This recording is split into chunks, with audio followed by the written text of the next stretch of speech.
up, Wizards fans? 2 wins in a row. Beat the Magic 190. We're still alive in the playoffs. Even though the Heat won, they smashed Detroit. We're still, I think they were 3.5 back for the AC in the East. So they're still playing time. 2-0 on the homestand. Like I told y'all, we could go undefeated. Got Charlotte next, then the Grizz, then the Jazz. So let's keep it going. So let's talk about the game. First beginning, it was lead change. Magic had Vucevic and Gordon there getting going early, while everyone for Wizards are getting involved. But then after the first time out, Magic started to hit threes on us. They had a 5-point lead 1 point. But Brad kept us in the game by attacking, being aggressive. We went on an 8-0 run.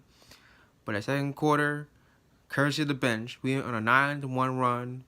We put by 9 points with Jabari, Troy Brown, Thomas Bryant, and Randall stepping up again. Because now I know why Decker didn't play against the Kings last time, because he had a bad back. So, and it kept going. Cause we were by 12, 13 points.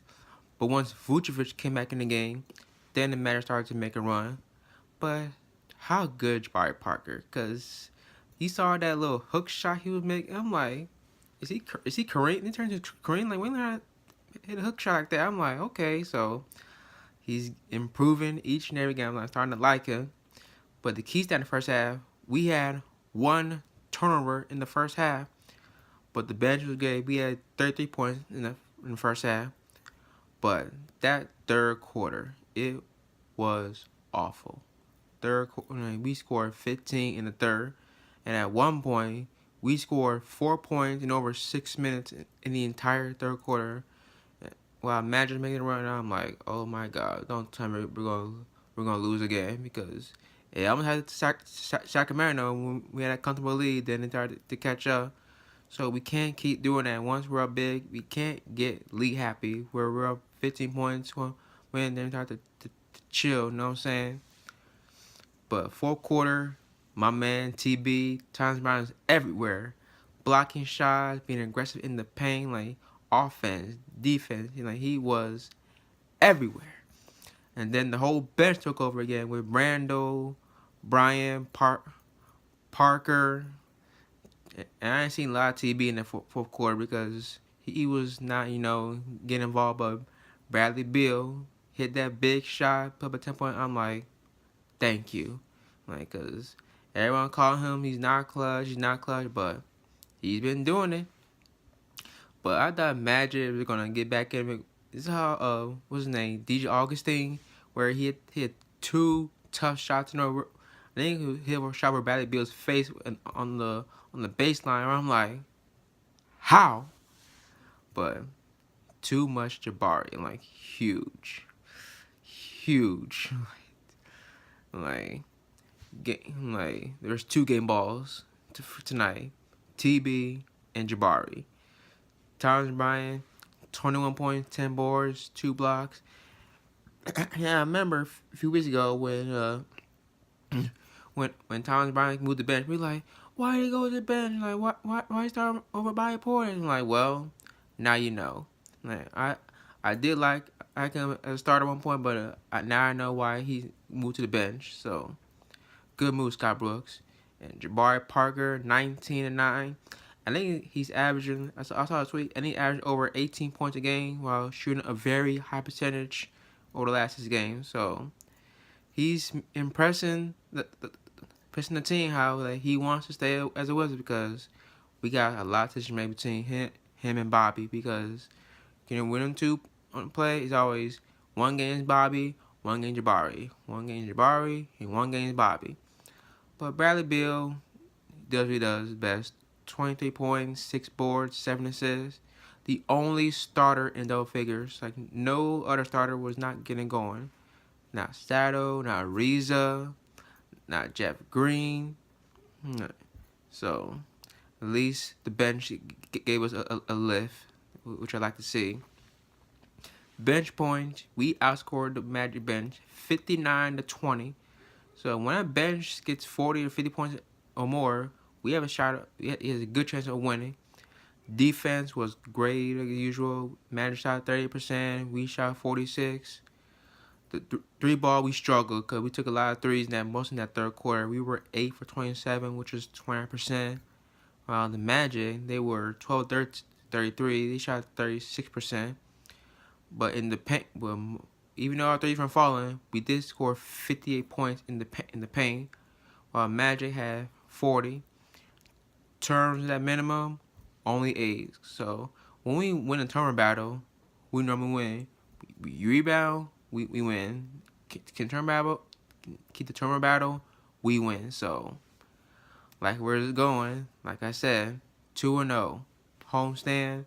Charlotte Nets, we'll talk about it later on. As we'll take a quick break, we're gonna talk about the Ibaka suspension and the Westbrook incident. So keep it live. Down the stretch in that big victory over New Orleans. Wall with a great move and the slam with the left hand.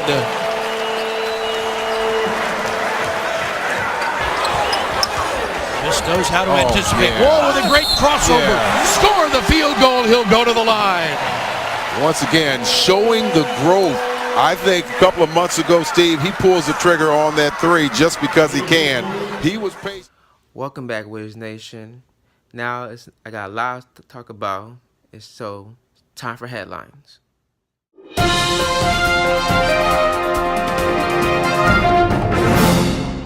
First, I want to talk about the Serge Ibaka suspension.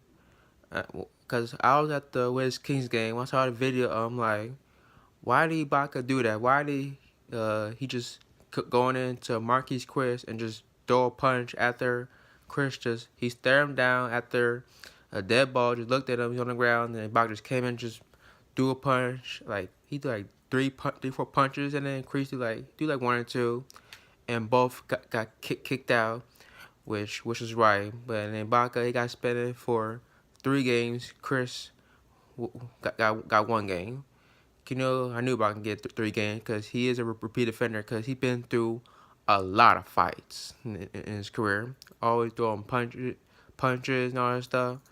He's the same thing he did to, remember 2 years ago, to Robin Lopez. Remember that fight where, I can't remember what happened. I think after a foul, and then after that, fight started breaking loose because he knows how to get into a fight. You saw it last year in the playoff. Remember, Wall was barking at Ibaka, just talking, and Ibaka wanted to go after him. I'm like, dude, just chill, like, you're not incompetent, bro. This is not the streets, and you're from Congo. You know what I'm saying? And like, you know how to chill. And now I do want to talk about the Westbrook situation. I think, first of all, both were wrong. I think the fan was wrong and Westbrook was wrong. I'm gonna get to the fan first. I'm like, why did you? I know what the fan said, but why did you just want to talk racial talk to Westbrook like that? Like we're all human. NBA players are human, you know. So, but Westbrook, he was wrong too for. I know he was trying to defend himself, but he was wrong for saying the word. Said you and your wife believe that. Like, 'cause I knew from that point he was gonna get fined. And I think when you go to a game, like, you're supposed to have fun. You know what I'm saying? Don't just say I'm gonna go after this guy because you're behind the opposing team's bench. You know, just go out, have a good time. You know what I'm saying? Because we can go to an event like parties and all, etc. and all that stuff. Supposed to have it enjoy yourself, and it's all about safety. You know what I'm saying? And I think they should have a rule change in the NBA. They should, you know, have tight security. You know what I'm saying? Like wherever you at, where you can't be just talking yap to all the players. You know what I'm saying? And you know, and if you talk like that, then that is automatically an injection from the fan. Cause didn't Westbrook toss a fan out one time a couple years ago where I think a fan yapped at Westbrook, and fan was like, and just looked at pointer, and the security just kicked him out. And I know the same thing happened a couple years ago. Remember when the little boy pushed Russell and they said, whoa, just, you know, he told the dads to just calm your kids down. So I need the NBA need to do something about this for safety between the players and the fans as well. Because wherever you go, it's all about safety. Like, I know you want to, just you want to be the player, but y'all need to chill. And didn't James Dolan, the owner, ban a fan where he said sell the team, and he banned him? I'm like, say, watch what he say. You going, watch what he say. Going to game. Like, when I go to this game, I just I just have a good time. You know what I'm saying? Just cheer my team out with passion, not just saying oh like f you. You know what I'm saying? No. I just go. I say, come on, let's go. Yeah. Let's go.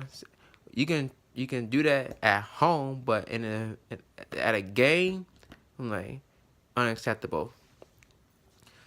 But I think that's what he got fined 25K for no words. And Utah fan, they banned us. So I tweeted, "Thank you, Utah Jazz. Thank you," because I think the NBA has no error for that. So thank you, Utah. And that's all I gotta say. But now I want to get to the Charlotte game that's coming up on Friday.